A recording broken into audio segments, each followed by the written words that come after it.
Urdu comparing 14 اگست یوم آزادی۔ السلام علیکم ورحمۃ اللہ وبرکاتہ۔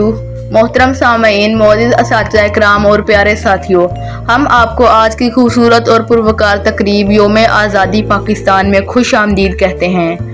آج کا دن ہمارے لیے خوشی کا دن ہے، فخر کا دن ہے، شکر کا دن ہے اور ان عظیم قربانیوں کا یاد کرنے کا دن ہے جن کی بدولت ہمیں آزاد فضا میں سانس لینا نصیب ہوا۔ تقریب کا آغاز ہم اللہ تعالیٰ کے پاک کلام سے کریں گے۔ میں گزارش کرتا ہوں علی احمد سے کہ وہ تلاوت کلام پاک سے تقریب کو منور کریں۔ جزاک اللہ۔ سبحان اللہ، کیا خوبصورت تلاوت تھی، واقعی دل کو چھو لینے والی۔ اب نعت رسول مقبول صلی اللہ علیہ وآلہ وسلم پیش کی جائے گی۔ میں دعوت دیتا ہوں مدثر شہزاد کو کہ وہ نعت پاک پیش کریں۔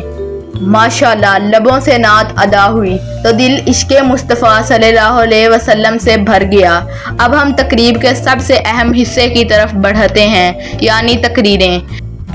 سب سے پہلے میں دعوت خطاب دیتا ہوں حمزہ نذیر کو، جو یوم آزادی اور ہمارے فرائض کے موضوع پر تقریر کریں گے۔ زوردار تالیاں۔ بہت خوب، کیا ولولہ انگیز اور جذبے سے بھرپور تقریب تھی۔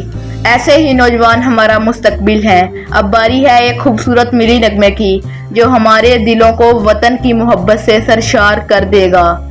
پیش خدمت ہے اقبال گروپ۔ اب ہم حاضرین کی دلچسپی کے لیے ایک چھوٹا سا کوئز رکھتے ہیں۔ جو صحیح جواب دے گا اس کے لیے ایک چھوٹا سا انعام بھی ہے۔ اب ہم دعوت دیتے ہیں قائد گروپ کو کہ وہ ایک دل کو چھو لینے والا وطن سے محبت کا منظر پیش کریں۔ آخر میں ہم سب کو اس عزم کی تجوید کرنی ہے کہ ہم اپنے وطن پاکستان سے وفاداری نبھائیں گے، اسے مزید ترقی کی راہ پر گامزن کریں گے۔ اسی پیغام، جذبے اور محبت کے ساتھ آپ سب کا شکریہ ادا کرتے ہیں کہ آپ نے ہماری تقریب کو رونق بخشی۔